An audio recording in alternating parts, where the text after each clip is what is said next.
বাইরে রিমঝিম বৃষ্টি, প্লেটে পড়লো ৩ টুকরা শসা এবং একটু খিচুড়ি ভুনা। পুরা ঘরটা যেন সুগন্ধে ভরে গেছে। তো আমি শুটকি ভুনা ভুনা করে নিলাম এবং আমার সাথেই থাকেন, দেখতে থাকেন কীভাবে আমি শুটকি ভুনা করি। শুটকি ভুনা করলাম, তার সাথে ছিল খিচুড়ি। আর বাইরে ছিল রিমঝিম বৃষ্টি।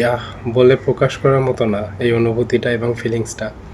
আমরা থাকি প্রবাসে, কিন্তু সবসময় বাঙালি খাবার, বাঙালি ঐতিহ্য, বাঙালি সংস্কৃতি সব কিছু আমরা ধরে রাখি। বাংলা ভাষা, বাংলা খাবার, আমার পরিবার, বাংলার মানুষ, সবাইকে আমরা প্রচণ্ড মিস করি। একটা কথা কি জানেন, আমরা যে যেখানেই থাকি না কেন, প্রবাসী বাঙালিরা আমরা যে যেখানেই থাকি না কেন, আমাদের হৃদয়টা সব সময় বাংলাদেশে পড়ে থাকে, ওই বাংলার মানুষের কাছে।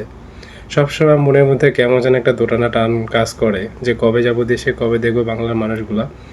এগুলো নিয়েই যেন আমাদের চিন্তা ভাবনা দিন কাটে। তার মধ্যে থেকেও আমাদের একটা পরিবার, একটা সব কিছু আছে প্রবাসের মধ্যে। তো সবসময় আমরা বাঙালি ঐতিহ্য এবং বাংলা খাবার ধরে রাখি, তো বাংলাদেশের মানুষগুলোকে বা বাংলা খাবারগুলোকে আমরা কখনো না বলি।